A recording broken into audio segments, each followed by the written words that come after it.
గుజరాత్ తర్వాత అతి సుదీర్ఘంగా బీజేపీ పాలనలో ఉన్న రాష్ట్రం మధ్యప్రదేశ్. 2002 నుండి ఇప్పటిదాకా మధ్యలో 1.5 సంవత్సరం కాంగ్రెస్ పాలన తప్ప 23 ఏళ్లుగా బీజేపీ ఆ రాష్ట్రాన్ని అవిచ్ఛిన్నంగా పాలిస్తోంది. ఇండోర్ సిటీ మధ్యప్రదేశ్ రాష్ట్రంలో అతిపెద్ద నగరం, అతి సంపన్న వాణిజ్య విద్యా నగరంగా కూడా పేరుంది. 2017 నుండి ఇప్పటి వరకు వరుసగా 8 సార్లు దేశంలోని అతి పరిశుభ్ర నగరంగా జాతీయ అవార్డులు కూడా గెలుచుకున్న నగరం అది. ఆ నగరంలో కొంతకాలంగా మంచినీటి కొలాయిల్లో మలమూత్రాలు కలిసిపోయిన నీరు పారుతూ ఉంది.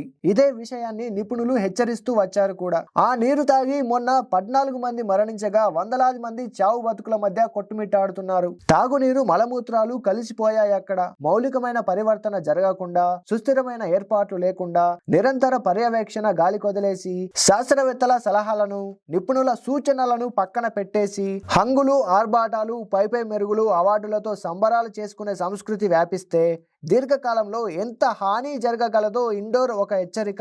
ఇండోర్ ఒక భయంకర సంకేతం. మరి మీరేమంటారు? మీ అభిప్రాయాన్ని ఖచ్చితంగా కమెంట్ చేయండి. ఈ ఇన్ఫో నచ్చితే ఖచ్చితంగా లైక్ కొట్టండి.